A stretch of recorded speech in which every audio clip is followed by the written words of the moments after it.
Bom dia a todos vocês, começando mais um Giro das 11 aqui, o Carlos Mink, estamos agarrados na conversa aqui já no bastidor. Deixa eu colocar o banner aqui para vocês das notícias mais importantes do dia, que são muitas, viu, gente? Vamos comentar, evidentemente, o PL, a gente estava falando exatamente disso, o PL do licenciamento ambiental, que tem vários outros subtítulos, né, Mink? Você vai falar um pouco para a gente PL aqui. da devastação. PL da devastação é o seu preferido. E também hoje pode ser o dia, viu, comunidade? Aliás, recebo vocês aqui com todo carinho. Peço para vocês darem um like na nossa transmissão, se inscreverem no canal, tornarem-se membros e assistirem essa grande figura que é o Carlos Mink, que sabe viver, que toma conta das redes, que viaja, viaja pelo Brasil, pelo mundo. Conhecendo as melhores coisas e lutando pela democracia e pelo meio ambiente no Brasil. Nada melhor do que uma vida dedicada a essa questão, né, Minke? Cara feliz você, viu? Que coisa! É verdade. Olha, eu sou feliz por várias coisas. Primeiro, tenho muitos amigos. Sabe que eu tenho alguns amigos meus que são amigos do tempo do colégio de aplicação, quando a gente tinha 14, 15 anos de idade. Eu não largo amigo por nada, nem por política, a menos que seja bolsonarista, mas, felizmente, nenhum amigo meu é bolsonarista.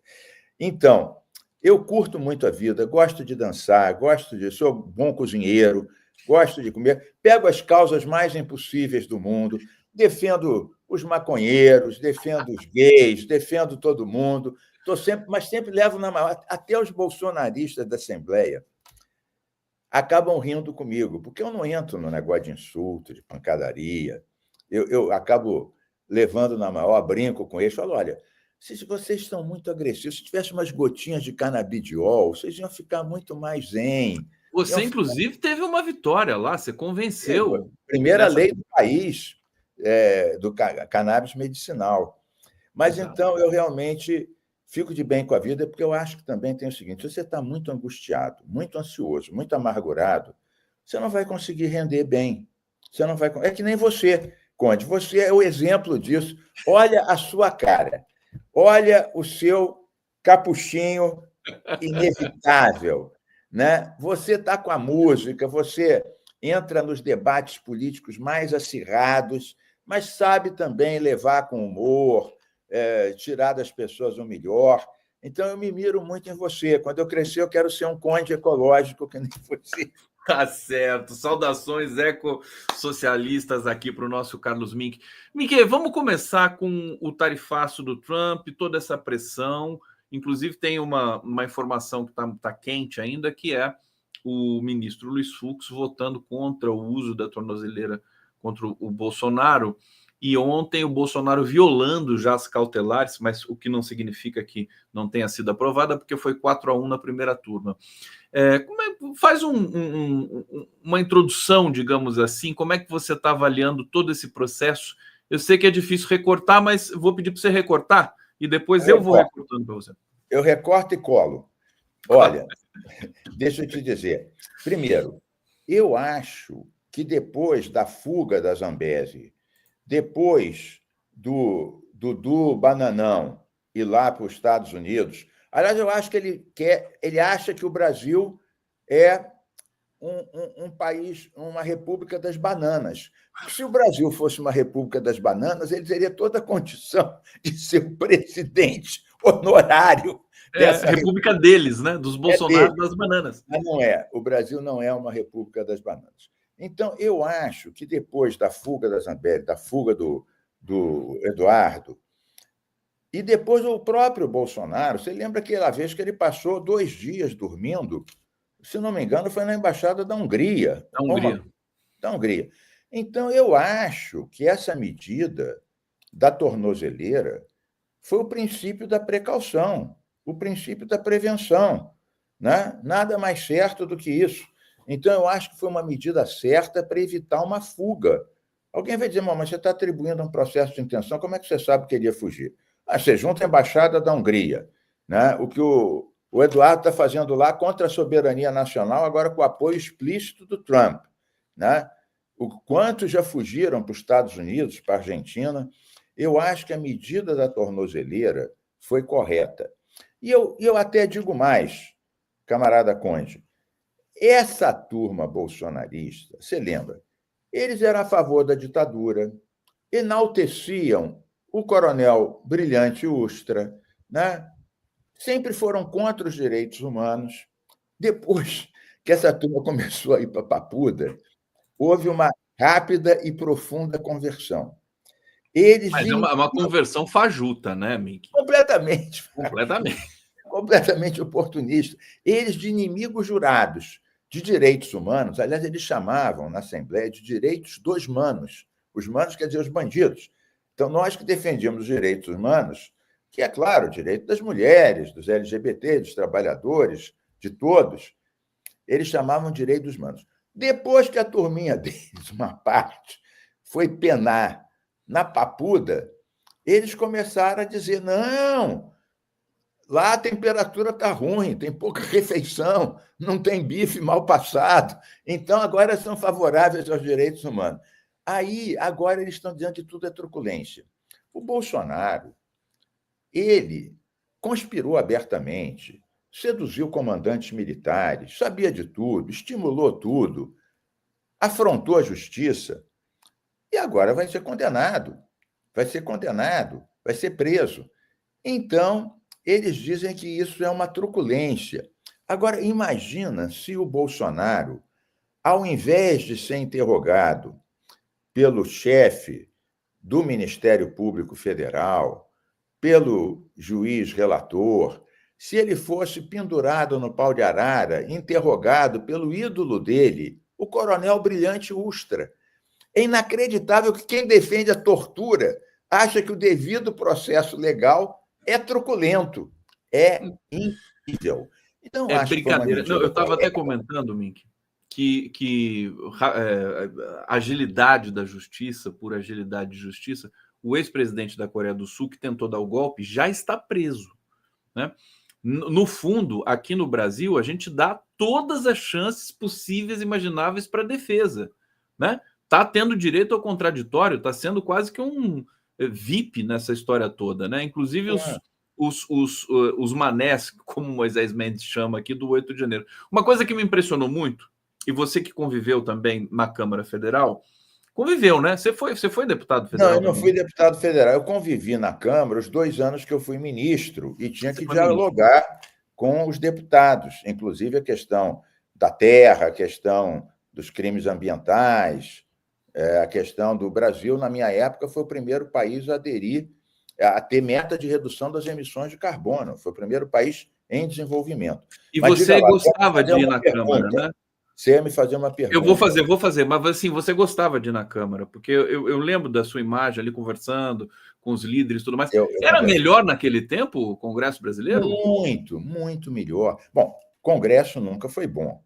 Agora está um descaramento absoluto. Aliás, eu acho, nós que somos defensores da democracia, portanto, das instituições e do parlamento, eu demorei a assumir plenamente a chavari da campanha de dizer Congresso, na sua maioria, defensor dos bilionários. Eu acho certo isso. Conde, se dependesse desse Congresso, salvo raras exceções, nossos companheiros e companheiras que nos representam com dignidade, mas não dão as cartas, nem na Câmara, nem no Senado. São minoria oprimida absoluta. Se dependesse do Congresso, até hoje não tinha união civil LGBT, casamento LGBT. Até hoje, um rapaz pego com um baseado ia ser preso no meio de um Foi tudo monte para de o STF. bandidos, em prisões. Tudo isso foi o STF. Eles dizem que o STF usurpa o poder de legislar na Câmara. É verdade, a Câmara legisla, o STF aplica a lei. Mas veja, quando um cidadão, por exemplo, um LGBT, vai para o artigo da Constituição que diz todos são iguais perante a lei, e fala, olha, eu quero casar. Como a Câmara ficou 30 anos sem legislar sobre isso, o STF legislou na omissão da Câmara e ainda teve o cuidado de dizer isso é dessa forma, enquanto a Câmara não legislar sobre esse assunto.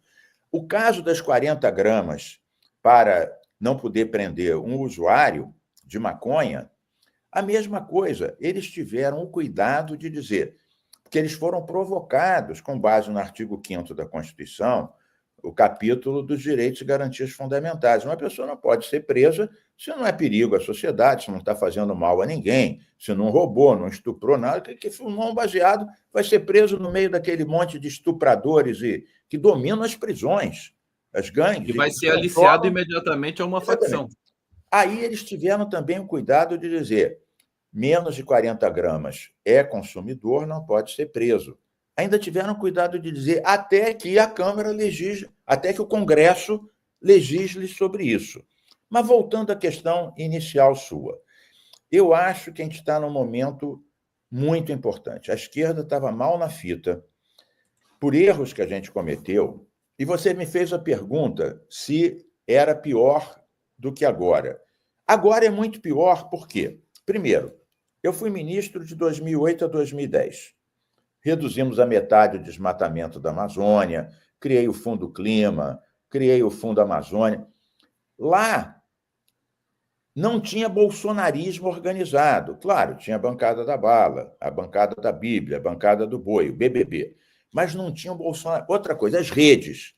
As redes e o poder delas, inclusive de disseminar fake news, ódio, etc., não era nada parecido do que é hoje. Outra coisa, não tinha essas emendas parlamentares bilionárias, que o Dino faz muito bem. Aliás, ontem eu lancei uma campanha, eu apoio Flávio Dino, porque ele teve a coragem de mexer nessa história de mais de 50 bilhões de reais que são aplicados sem controle para fazer estrada. Você viu a pesquisa Quest sobre isso? Não vi, não vi. Então, vou te dar só um dado para você agregar dentro da tua argumentação.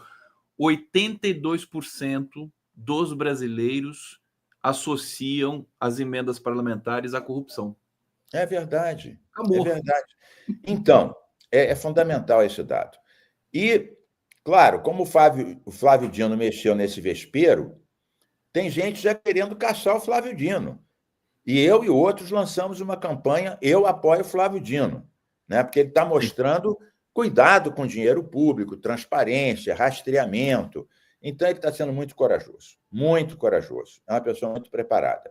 Mas, voltando. Então,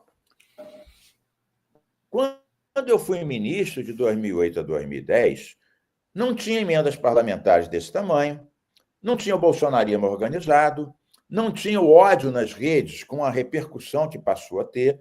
Então, era muito mais fácil. Eu me lembro, por exemplo, tinha um projeto de lei sobre lixo, resíduos sólidos, que estava há 15 anos tramitando na Câmara. Conde, 15 anos.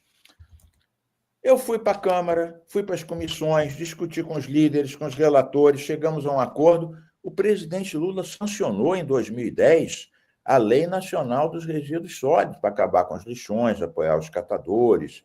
Eles ficam adiando uma coisa ou outra, mas está lá a lei de 2010. Agora, o clima está completamente contaminado. Então, a resposta está muito pior. E eles estão abertamente legislando a favor dos bilionários e querendo que, na hora de cortar, corte nos programas sociais, nas universidades, no Bolsa Família, poupando os altíssimos salários, inclusive do Judiciário e do Ministério Público, uma vergonha total, poupando as próprias emendas parlamentares, desde que mexer nisso parece que é mexer com Deus, né? E poupando aquelas isenções fiscais, também bilionárias, né, que passam de 400 bilhões, muitas das quais sem retorno para a sociedade, sem mostrar o que a gente ganha com essa renúncia fiscal. Então, Mink, deixa eu te interromper só para... Muito. Só para contextualizar melhor, eu quero aproveitar e te perguntar também sobre um acidente terrível que a gente acabou de ter no lixão. Você viu isso, cara? Não. O lixão... a montanha de lixo desabou em Ouro Verde, no lixão Ouro Verde, localizado em Padre Bernardo, em Goiás. Você deve ter visto. Não vi. Você não viu? Eu estou ainda aqui em Lisboa, estou com acesso, estou voltando para o Brasil, mas eu estou com acesso limitado aqui nas notícias. Eu vejo, claro, as notícias principais, essa eu não vi. Mas eu conheço vários outros casos. Por exemplo, Nós acabamos com o lixão em Teresópolis, há muitos anos atrás. Ele foi tão mal gerido que acabou virando outra vez um lixão e pegou fogo. Por quê? O lixo, quando ele decompõe, ele gera um metano, que é um gás do efeito estufa que aquece 80 vezes mais que o CO2. Se ele é canalizado, ele vira biogás, energia renovável da biomassa. Quando você não faz isso e gere mal, vira um lixão outra vez, e no caso não desabou, esse que eu estou contando de Teresópolis, não desabou, mas incendiou. Você está me contando um que desabou. Vão fazendo pilhas e pilhas, e um dia a casa cai. Perfeitamente. Deixa eu só trazer aqui a notícia do lixão, para todo mundo aqui também lembrar. Uma montanha de lixo desabou no aterro Ouro Verde em 18 de junho. O aterro é alvo de uma série de ações judiciais, sendo uma delas a ação civil movida pelo Ministério Público de Goiás e pelo Ministério Público Federal por dano ambiental. Funcionava sob autorização de uma liminar expedida pelo TRF1, Tribunal Regional Federal, TRF1, eu não sei como é que é essa sigla aqui. Tribunal Regional Federal, primeira região. Tribunal Regional Federal, é isso mesmo. E está sendo comparado pelo acidente do Césio, a gravidade, que contaminou um rio que passa ali, acho que é o rio, não sei se o nome é Ouro Verde. Mas, Mink, voltando para a questão aqui um pouco da nossa cena política... Não, mas deixa eu só dar uma explicação rapidinha. Então tá bom, rapidinha para o nosso assistente aqui que está participando dessa tua tribuna democrática no Giro das 11. Na verdade, o que é o lixão? Você vai jogando lixo, passa o trator. Vai jogando lixo, passa o trator. Não tem impermeabilização, não tem tratamento do chorume, que é aquele material espesso do lixo que contamina as águas, lençol freático, as baías, tira o oxigênio dos peixes, etc. Quando você faz um aterro sanitário, primeiro, é impermeabilizado, depois você capta o metano do lixo e transforma em energia, você trata o chorume. No lixão, criança está catando no meio de porco, urubu, rato. Num aterro sanitário não tem catador, os catadores estão em outro local fazendo a triagem. O aterro é impermeabilizado, tem árvores em volta, e isso ainda é passado do século XIX para o século XX. O século XXI seria transformar o lixo em energia, mas isso fica para um próximo capítulo. O lixão é um drama social e ambiental e sanitário. No caso, contaminou os rios, né? E eu acho exagero comparar com o Césio, porque foi o maior acidente nuclear brasileiro, né? Mas é claro que foi um acidente horrível. Você contamina a água do rio, você está matando peixe, as pessoas que usam essa água, né, para abastecimento, para lazer, podem ter problemas seríssimos de saúde. É gravíssimo. Então, a gente tem que acabar com todos os lixões. Eles conseguiram adiar os prazos da lei de 2010, do meu tempo, que eu preparei, o presidente Lula assinou, eles já adiaram 2 vezes o prazo do encerramento total dos lixões no Brasil. Eu estou impressionado, Mink, com a insistência, voltando para a questão política brasileira, nesse momento, a pressão, com a insistência dos extremistas em... Enfim, eles não desistem, né? Tentam pelo Trump, tentam o golpe, não dá certo, vai no Trump, não dá certo. Agora eles estão recorrendo a governadores estaduais para dar uma secretaria para o Eduardo Bolsonaro, para ele não perder o mandato de deputado federal. Então, não vai dar certo. Eles não aceitaram o recesso decretado pela Câmara Federal e pelo Congresso. Eles ocuparam lá... Ontem, as imagens dos 50 deputados do PL, mais ou menos, dentro do Congresso, eu me lembrei do 8 de janeiro. Eu falei, eles vão quebrar tudo isso aqui. Só falta isso. O Conde, você foi bem. Você foi bem na tua observação, e eu complemento da seguinte forma. Eu, há anos, inclusive no teu programa, eu falo o seguinte: a esquerda cometeu alguns erros. Felizmente, a esquerda e o Lula, nós acertamos muito mais do que erramos, mas cometemos erros também. A direita conseguiu se apropriar de 3 bandeiras que sempre foram nossas. A soberania nacional, sequestraram o hino, a camisa amarela da seleção, patriotas. A luta contra a corrupção, que sempre foi da esquerda. Quem pintou a cara contra o Collor, quem pediu as CPIs foram a esquerda acabou acossada, né, com o Petrolão, Mensalão, e acabou perdendo essa bandeira. E a segurança pública sempre foi bandeira nossa. Tarso Genro, o ministro da Justiça, fez o PRONASSE, qualificar as polícias, melhorar os salários, prevenir. Então, eles viraram os donos da bandeira, da segurança, da corrupção e da soberania. Então, o Trump e o Dudu Bananão já fizeram um grande serviço para a esquerda e para o Brasil. A bandeira da soberania nacional voltou para onde ela nunca deveria, de onde ela nunca deveria ter saído, que é dos verdadeiros progressistas, democratas, constitucionalistas. Então, hoje é o chapeuzinho. O Brasil é dos brasileiros. E a defesa da soberania é muito além da esquerda. Eu acho que o Trump, inclusive, ajudou a reeleição do Lula, mas isso é um outro departamento. Eu acho que essa bandeira é nossa e a gente tem que aprofundar. O conceito de soberania não é só a questão do nacionalismo, dizer eu sou brasileiro e os outros que se danem. Não. O conceito da soberania é distinto do conceito do nacionalismo. O conceito da soberania é uma nação democrática, independente, que respeita outras nações e se faz respeitar dentro de um regime onde todos participam e as instituições são fortes e harmônicas. Essa bandeira voltou para o nosso colo, a gente tem que estar atento e daqui não vai sair de jeito nenhum.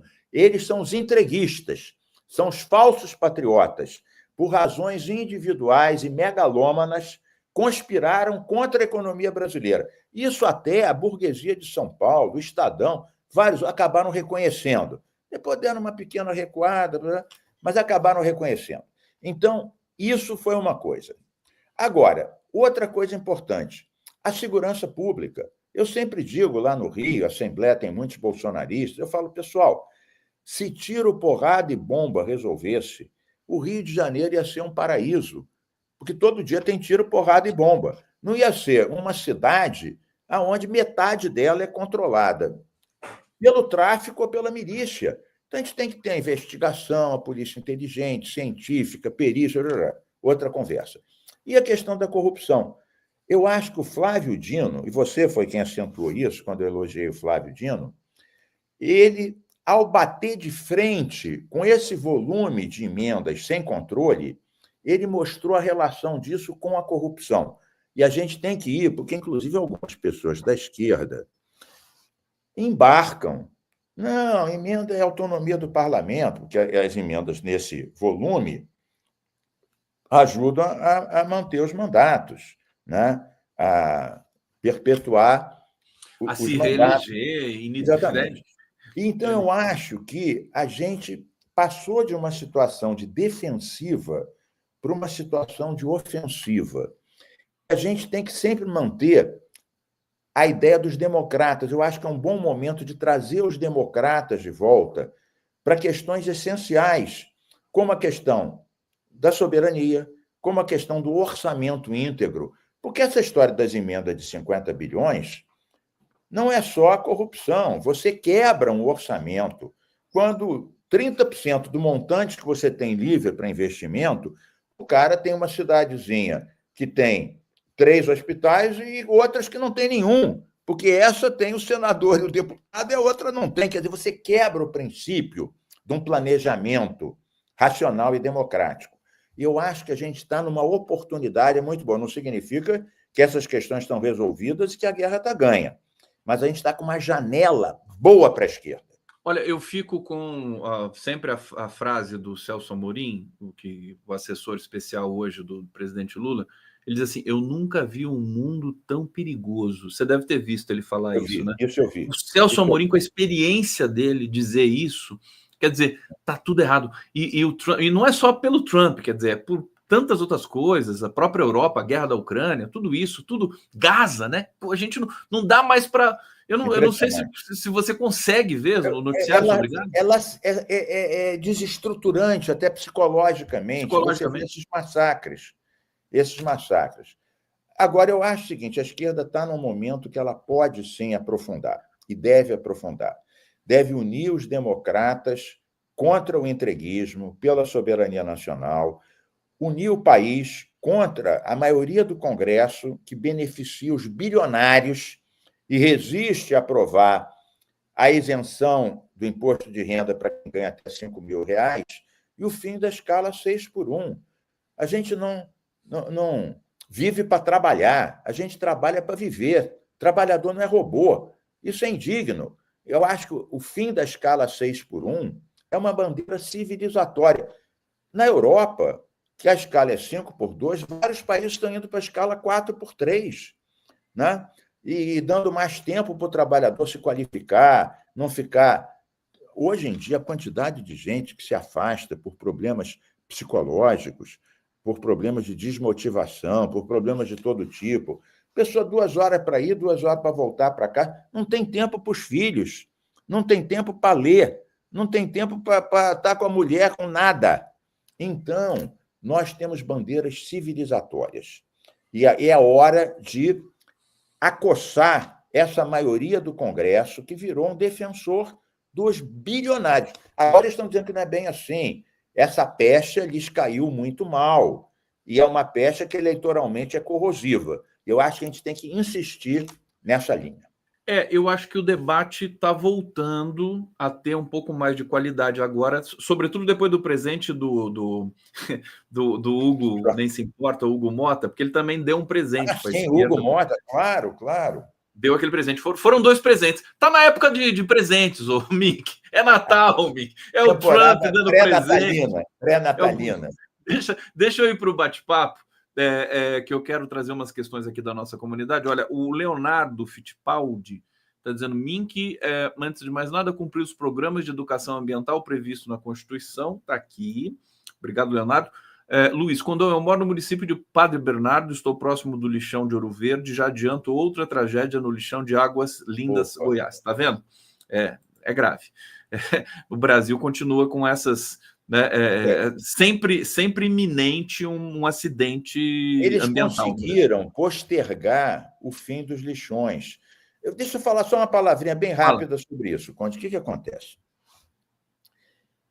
Você paga pela conta de luz, você paga pela conta de gás. O lixo, quando era jogado no lixão, não custava nada, você passava o trator em cima. Quando tem um aterro sanitário, custa, porque tem energia, tem pessoas com carteira assinada, tem impermeabilização, então custam tanto, digamos, R$ 60 por tonelada. Então, tem que se cobrar uma taxa de lixo, é normal. Para tratar o lixo, os prefeitos, muitos não querem cobrar, porque acham que se cobrarem uma taxa de lixo, não se elegem nem mais síndico de edifício. Então, o que acontece? Eles postergam o fim do lixão. O lixão é o verdadeiro problema. Contamina as crianças, os catadores, contamina a água, contamina o ar, contamina o rio de Goiás, incendeia aquela área toda de Teresópolis e por aí vai. Mas para eles é mais cômodo jogar em qualquer lugar e passar um trator. Para eles é barato, para a sociedade é que é muito caro. Então, grande papo, por exemplo, no Rio, quando eu tive vários anos como secretário do Ambiente, a minha equipe continuou mesmo quando eu fui para o Ministério, nós tínhamos 15% do lixo em aterro e 85% em lixão. Em 8 anos, a gente inverteu. Acabamos com 50 lixões e passamos 85% do lixo para aterros e apenas 15% para lixões. Como? Licenciando aterros, fazendo a lei do ICMS. Cobrando imposto, não? Não, a gente dava mais recursos para o município que acabava com lixão e fazia coleta seletiva. Então, mudava o cálculo econômico dele, porque acabar com lixão rendia din-din, que é uma linguagem que qualquer prefeito entende. Dinheiro em caixa. Então, não é à toa que tem esses lixões ainda. Porque a lei do Lula de 2010 deu um prazo até 2010, deu um prazo até 2018, 8 anos. Já foi 2 vezes prorrogado.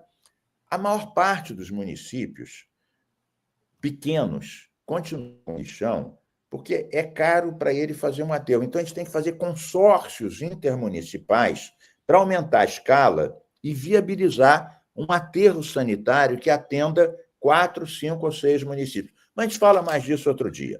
Tem solução. Não, muita coisa. Eu não posso perder também. Nós vamos falar do PL agora, precisamente. A devastação, claro. Da devastação. Mas antes disso, olha só, o Jairo está dizendo que sou tecnólogo em projetos mecânicos, já discuti essa ideia de gerar energias, que o Carlos Mink mencionou, mas nunca recebi apoio, eu que me virasse. A gente precisa fazer, trabalhar para mudar esse cenário também, né? Eusen Nomes está dizendo aqui, contra o Lula sem crime, o Fux era um tigrão. Contra o Bolsonaro, Fux é tchutchuca. É verdade, né? Pelo amor de Deus. O Fux proibiu o Lula de dar entrevista lá na época que ele estava em Curitiba. Elizabeth Belize, tive a satisfação de votar no senhor várias vezes. No senhor. Olha que bom. Mink. Por favor, o controle das milícias no Parque da Pedra Branca. Como impedir essa devastação? Mink, segura só um pouquinho, deixa eu só trazer o comentário. Você vai responder, Elizabeth. O P. Ferraz, ele deve ser bolsonarista, ele está aqui, mas vamos ler o que ele está dizendo, né? Se o Trump enviar o Air Force One buscar o Bolsonaro, o Lula não vai poder reclamar, já que ele enviou o sucatão para buscar a peruana corrupta. Confere? Tá falando um monte de coisa, misturando tudo aqui. Tá bom, meu filho, vai, assiste a gente mais um pouco, vê se você pega no tranco. Vamos responder a Elizabeth Belize, o querido Mink, fica à vontade. Milícias na Pedra Branca, o que você pode dizer para a gente? Eu posso dizer o seguinte, veja, isso acontece em outras áreas, né? A milícia avança, o tráfico avança. Como fazer isso? Eu tenho dito que o elemento central se chama reconquista do território. No tempo das UPPs, eu era secretário, houve UPPs em, 30 favelas aqui do Rio, importantes. Nessas favelas onde houve UPP, eu e outros secretários levamos programas sociais. A gente levou jardineiro comunitário, ecomoda, de reciclagem de roupa velha, ecobuffet, transformar parte da comida que a gente não usa em elementos saudáveis, fábrica verde, reciclagem de computadores inservíveis para serem reformados e doados a um telecentro público, coletivo, transformando lixo eletrônico em inclusão digital. E algumas outras poucas secretarias levaram esporte, favela, etc. Por várias razões que não cabe aqui, esse programa inflou, virou politiqueiro, teve corrupção, acabou desabando as UPPs. Então, quando o tráfico e a milícia controlam, você sobe, a polícia mata, morre, desce, continua tudo a mesma coisa.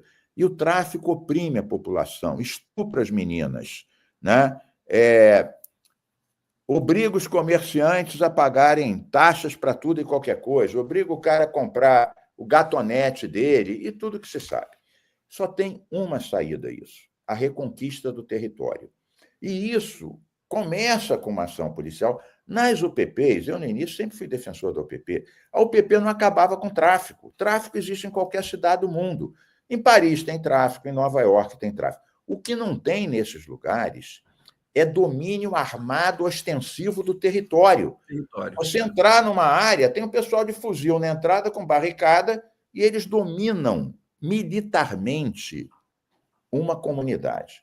Você não acaba com isso só com a polícia. Você tem que reconquistar o território. Começa desarmando, depois você tem que levar o programa cultural, o esporte, o programa científico.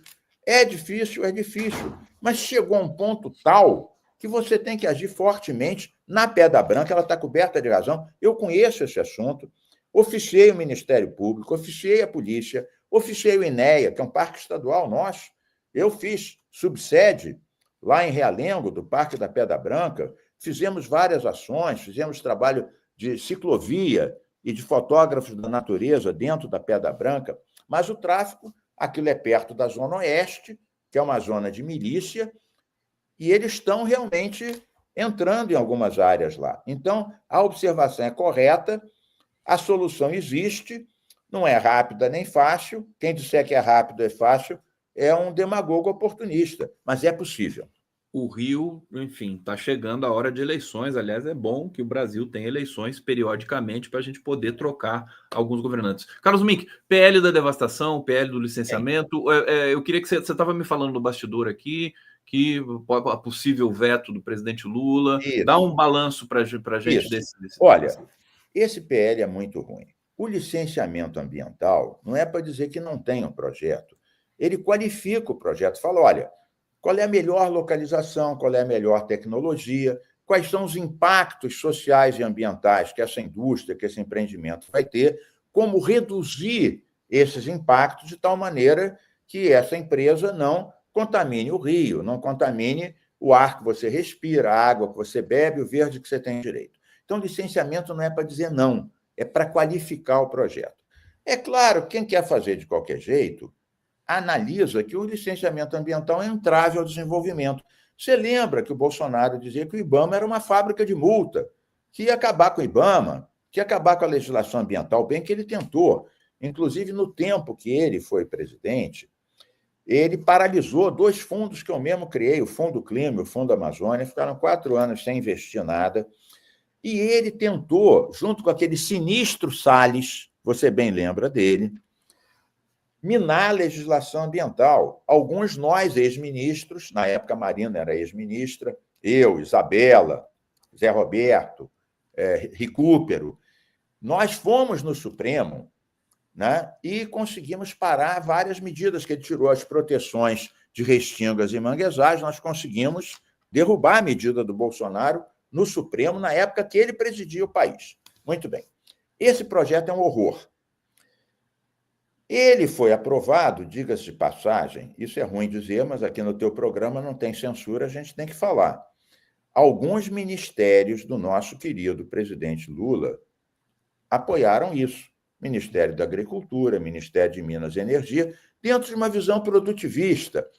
Isso não tem que demorar, vamos passar o cerol e avançar, porque o que a gente tem que fazer. Outra coisa, a maior parte dos projetos que estão paralisados, eu fiz esse levantamento, pedi para o IBAMA fazer para mim.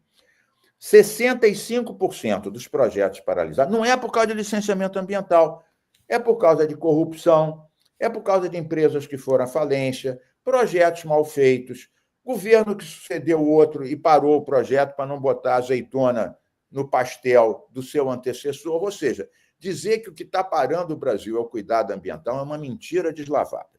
Dito isso, esse projeto passou e muita gente, suadizã progressista, muita gente do bloco de apoio do Lula votou nesse projeto. Quais são as nossas alternativas reais agora? Primeiro, veto.